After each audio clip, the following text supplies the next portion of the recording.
Lease Housing Department is proud to work in conjunction with the VA and DVS in ensuring that veterans receive Section 8 assistance through the HUD-VASH program. Thank you all for your service to our country. Hope, our latest example of veterans putting government resources to work, shares her inspiring story.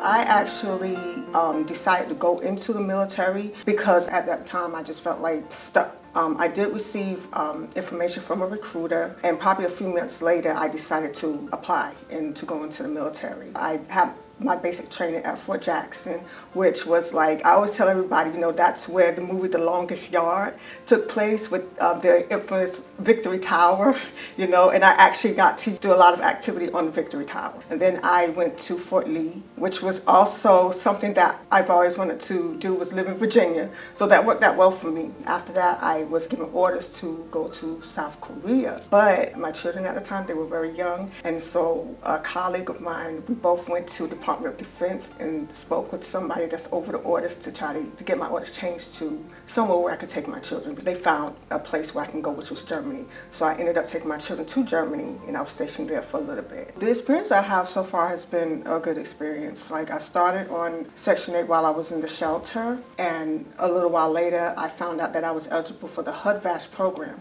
which stands for Veterans Assistance Supportive Housing. And I was able to get a Section 8 voucher that was set aside for veterans. And then once I received my voucher, I started looking for housing, and I was able to find housing. It was like a stepping stone. So it gave me an opportunity to be able to go to school, at the same time, and work part-time and go to school. It kind of relieved me of the stress of worrying about paying rent that, especially with the income that I was making, that I couldn't afford, especially in Brooklyn. So it gives you that relief of that stress. You can use the opportunity to be able to further your education, gain some type of human capital, improving upon yourself. So I will recommend that anybody that finds themselves in a financial need to apply for Section 8 housing.